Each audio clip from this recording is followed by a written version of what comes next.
थुआमूल रामपुर पोलिसर एक तरफ विचार एभली घटना पाइछु कलाहांडी जिला थुआमूल रामपुर पुलिस विपक्ष अभियोग अनुसार थुआमूल रामपुर थाना अधीनस्थ तासीगुड़ा ग्रामर चंचलामणि नायक स्वामी दीनबंधु नायक और राधिका नायक स्वामी चंदरू नायक गत फेब्रुआरी 22 तारिख राति थुआमूल रामपुर थाना लिखित अभियोग दे आज की 10 रु 11 दिन बीती जाइथिले सुधा कौनसी पदक्षेप ग्रहण करूना सेमाने थानार द्वारस्थ हताश होइथिबा नै सेमाने असंतोष प्रकाश करिसेंती। सेमानक कहिबा अनुसार निज जीवन बंचाइबाकू पुलिस साहाय्य लोड़ीथिले सुधा विपक्ष दल जीवन में मारिदेबाकू धमक देउछंती।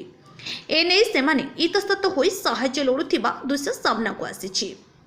थानार रिपोर्ट अनुसार आईपीएसी धारा 147 452 323 294 506 148 लगी सुधा थुआमूल रामपुर पुलिस हाथ बांधि चुप कहार छात्र छाया रही दोषी को हाजत को न नहीं खुलम खुला छाड़ी दे दोष दुर्बल को घंट घोड़ाउछंती बोली साधारण असंतोष देखा देइछि। गणतंत्र शासन में अमलतंत्र झुलुम जोगु साधारण जनता अस्तव्यस्त होगा सह समाज में आहुरी अन्याय अत्याचार बढ़िबार आशंका रही बोली अनुमान करा जाउछि। कलाहांडी जिला जयपाटण दिव्य नागंक रिपोर्ट गूगल न्यूज।